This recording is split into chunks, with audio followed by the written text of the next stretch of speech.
Photosynthesis के बारे में डिस्कस करेंगे।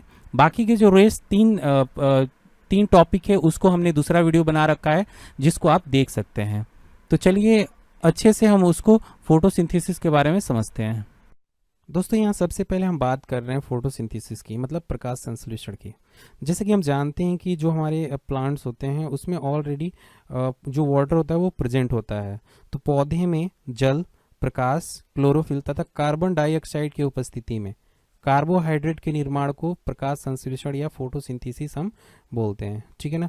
तो यहाँ पे फोटोसिंथेसिस के लिए क्या क्या इंपॉर्टेंट है, तो देखिए यहाँ फोटोसिंथेसिस के लिए कार्बन डाइऑक्साइड, पानी, क्लोरोफिल और सूर्य का प्रकाश, ये चार चीज़ें बहुत ही इंपॉर्टेंट है।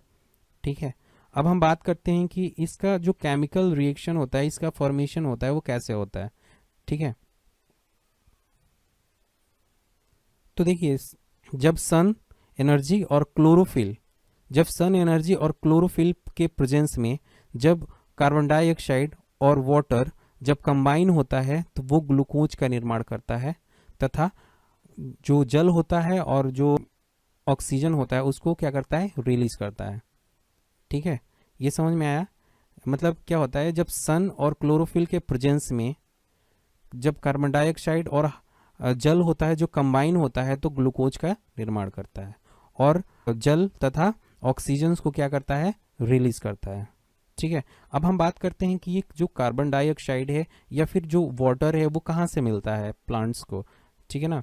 तो देखिए जो हमारे स्थलीय पौधे होते हैं जिसे हम टेरेस्ट्रियल प्लांट्स बोलते हैं, वो वायुमंडल से कार्बन डाइऑक्साइड लेते हैं। जो हमारे धरातल जिसको हम बोलते हैं पृथ्वी के ऊपर जो हमारे पौधे होते हैं, दैट मीन्स कि जो हमारे टेरेस्ट्रियल प्लांट्स होते हैं वो वायुमंडल से कार्बन डाइऑक्साइड लेते हैं, जबकि जो हमारे जलीय पौधे होते हैं, जो पानी में जो पौधे होते हैं, वो क्या करते हैं, जल में घुली हुई कार्बन डाइऑक्साइड को लेते हैं।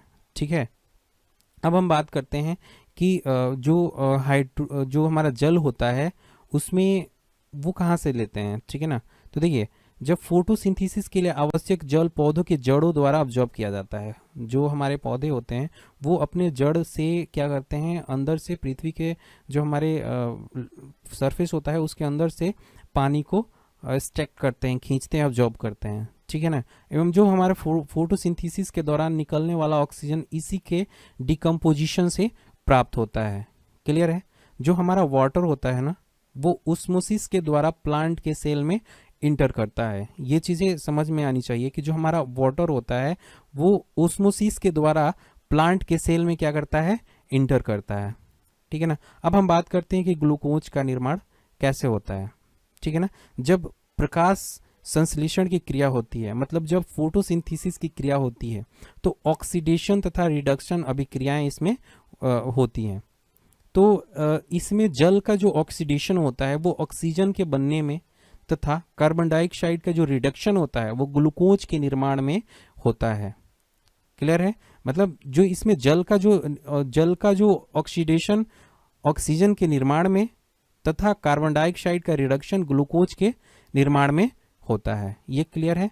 अब यहाँ पे हम बात करते हैं कि क्लोरोफिल क्या होता है। ठीक है। तो देखिए क्लोरोफिल क्या होता है, सबसे पहले हम ये समझते हैं। जो हमारा क्लोरोफिल एक प्रोटीन युक्त कॉम्प्लेक्स कंपाउंड है। क्लोरोफिल के कारण ही पत्तों का जो कलर होता है वो कैसा होता है, ग्रीन होता है। इसे फोटोसिंथेसिस पिगमेंट भी कहते हैं।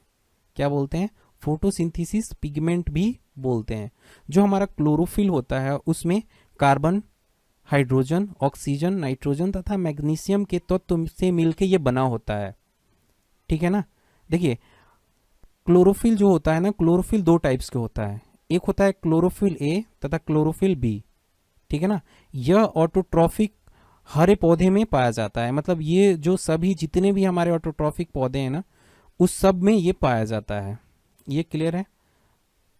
जैसे कि आप देख सकते हैं इसका केमिकल फॉर्मूला। ठीक है ना।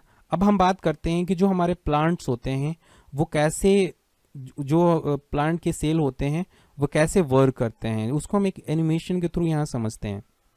तो देखिए जैसे कि ये हमारा एक लीफ है प्लांट का ये क्या है, हमारा लीफ है। तो जो भी हमारा प्लांट होता है ना वो ऑटोट्रॉफिक होता है। इसका मतलब ये होता है कि वो सनलाइट से एनर्जी को क्या करता है, कैप्चर करता है। तो जितने भी हमारे प्लांट्स होते हैं, सब प्लांट्स के अंदर प्लांट क्या होता है, सेल होता है, जिसको क्या होता है, हमारे प्लांट सेल होता है। उस प्लांट सेल के पास बहुत सारे ऑर्गेनेल्स होते हैं। क्या होते हैं, ऑर्गेनेल्स होते हैं। क्लियर है, जिसे हम क्या बोलते हैं, क्लोरोप्लास्ट, जिसे हम क्या बोलते हैं, क्लोरोप्लास्ट बोलते हैं। तो जो हमारा क्लोरोप्लास्ट में फोटोसिंथेसिस होता है, यह ग्रीन होता है क्योंकि इसमें ग्रीन पिगमेंट होता है, जिसे क्लोरोफिल हम क्या बोलते हैं, क्लोरोफिल बोलते हैं। जैसे आप देख पा रहे होंगे क्लोरोफिल का स्ट्रक्चर कैसे होता है। तो पौधे के जिस सेल में क्लोरोफिल पाया जाता है वही फोटोसिंथेसिस में भाग लेता है। ये क्लियर है, मतलब जिस पौधे के सेल में क्लोरोफिल पाया जाता है वही फोटोसिंथेसिस के प्रोसेस में क्या करता है, पार्टिसिपेट करता है, भाग लेता है। ठीक है ना दोस्तों, जैसे कि हम जानते हैं क्लोरोफिल पत्तियों का ग्रीन पिगमेंट होता है। ठीक है, इसके 4 घटक हैं, कौन कौन से, तो chlorophyll A, chlorophyll B, carotene तथा जैतोफिल। ठीक है, इसमें क्लोरोफिल ए एवं क्लोरोफिल बी हरे रंग का होता है। ठीक है ना, और ये ऊर्जा ट्रांसफर करता है। ये क्या करता है, ये जो हमारा फोटोसिंथेसिस होता है उसका ये सेंटर होता है। जो क्लोरोफिल होता है सूर्य के प्रकाश में उपस्थित लाल रंग को सबसे ज्यादा अवशोषित करता है, मतलब सबसे ज्यादा ऑब्जर्व करता है। मतलब फोटोसिंथेसिस की जो दर होती है वो लाल रंग में सबसे ज्यादा होती है और बैगनी रंग में सबसे कम होती है। इस चीज को, ये चीज इंपॉर्टेंट है, याद रखना ये जरूरी है। ठीक है ना, देखिए प्रकाश संश्लेषण की क्रियाएं 2 अवस्थाएं होती है। प्रकाश संश्लेषण के लिए जो हमारा फोटोसिंथेसिस होता है उसकी 2 अवस्थाएं होती हैं, कौन कौन से, तो देखिए फोटोकेमिकल रिएक्शन होता है और दूसरा होता है डार्क केमिकल रिएक्शन होता है। ठीक है, अब इसको हम समझते हैं कि फोटोकेमिकल रिएक्शन क्या होता है और डार्क केमिकल रिएक्शन क्या होता है। फर्स्ट हम बात करते हैं फोटोकेमिकल रिएक्शन की। यह रिएक्शन जो होता है क्लोरोफिल के ग्रेना भाग में संपन्न होता है। अब हम बात करते हैं कि ग्रेना क्या होता है। तो देखिए जो क्लोरोफिल होता है ना, क्लोरोफिल का जो स्ट्रक्चर होता है वो प्लेट लाइक स्ट्रक्चर होता है। मतलब ये एक कॉम्बिनेशन होता है प्लेट लाइक स्ट्रक्चर का। तो जो हम अगर उसको हम सेपरेट करते हैं, जो एक जो प्लेट लाइक स्ट्रक्चर होता है उसको ही हम क्या बोलते हैं, ग्रेना बोलते हैं। ठीक है, इसका दूसरा नाम भी क्या हम जानते हैं, हिल रिएक्शन के नाम से भी हम इसको जानते हैं। तो दोस्तों जैसे कि हम जानते हैं कि जल के डिकम्पोजिशन के लिए एनर्जी की जरूरत पड़ती है। अब वो एनर्जी कहाँ से मिलेगी, तो वो एनर्जी जो होता है सनलाइट, मतलब सूर्य के प्रकाश से वो एनर्जी मिलती है।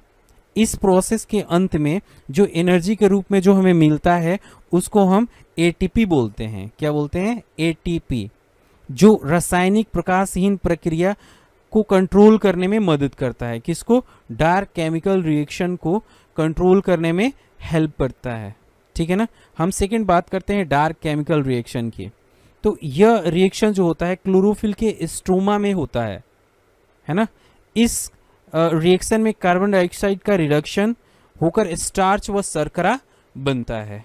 क्लियर है, तो अब हम बात करते हैं इससे रिलेटेड क्वेश्चंस की, मतलब क्या क्या क्वेश्चंस एक्सपेक्टेड जो एग्जाम में पूछे जाते हैं और इससे क्या क्या क्वेश्चंस हमें जानना चाहिए उसको हम समझने की कोशिश करते हैं। फर्स्ट हम बात करते हैं, फर्स्ट क्वेश्चन को देखते हैं कि जैविक ऊर्जा का अंतिम स्रोत क्या है।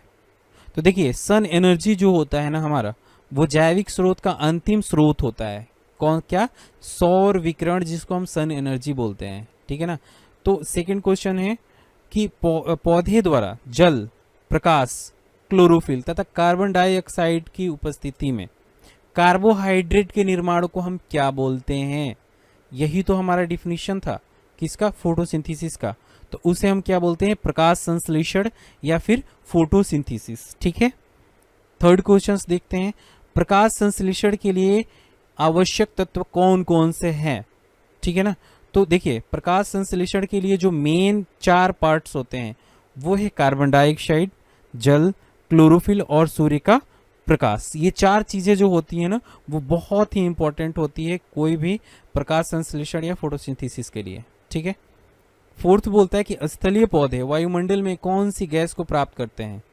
तो सिंपल से है, ये कार्बन डाइऑक्साइड को क्या करते हैं, जो हमारे टेरेस्ट्रियल प्लांट्स होते हैं वो वायुमंडल से, जो हमारे एटमॉस्फेयर से क्या करते हैं, कार्बन डाइऑक्साइड को लेते हैं। और जो एक्वेटिक प्लांट्स होते हैं वो जो वाटर होता है उसमें घुला हुआ कार्बन डाइऑक्साइड होता है उसको लेते हैं। ठीक है ना, तो इसका आंसर क्या हो जाएगा, कार्बन डाइऑक्साइड।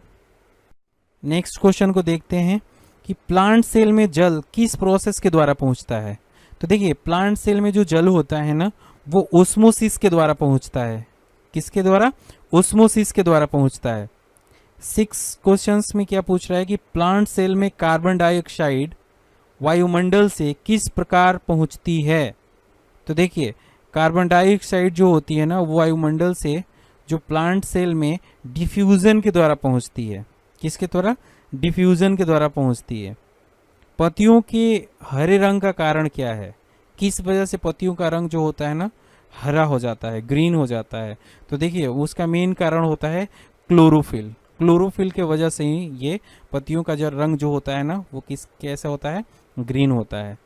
क्लोरोफिल में कौन सा तत्व पाया जाता है, सोचिए और बताइए कि क्लोरोफिल में कौन सा तत्व पाया जाता है। तो देखिए क्लोरोफिल में मेनली मैग्नीशियम पाया जाता है। और भी तत्व होते हैं लेकिन जो मेन हमारा होता है ना मैग्नीशियम पाया जाता है। नेक्स्ट क्वेश्चन पूछ रहा है कि क्लोरोफिल कितने घटक होते हैं, मतलब क्लोरोफिल के कितने घटक होते हैं। तो देखिए क्लोरोफिल के 4 घटक होते हैं।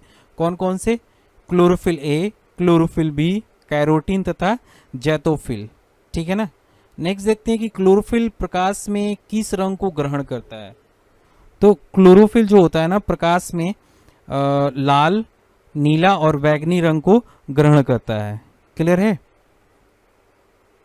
प्रकाश संश्लेषण मतलब फोटोसिंथेसिस की जो दर होती है किस रंग में सबसे अधिक होती है।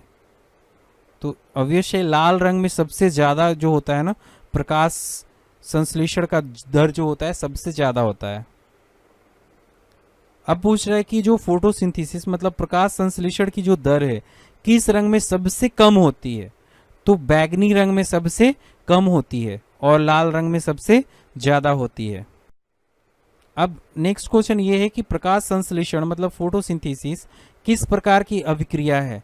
जो फोटोसिंथेसिस है ना वो उपचयन अपचयन अभिक्रिया है, मतलब रिडक्शन, ऑक्सीडेशन और रिडक्शन अभिक्रिया है। क्लियर है। प्रकाश संश्लेषण फोटोसिंथेसिस की क्रिया में जल का ऑक्सीडेशन किसके निर्माण के लिए होता है। तो देखिए जो फोटोसिंथेसिस है ना उसकी ऑक्सीडेशन जो हो रहा है, जल का जो ऑक्सीडेशन हो रहा है वो ऑक्सीजन के बनने में होता है। किसके, ऑक्सीजन के बनने में।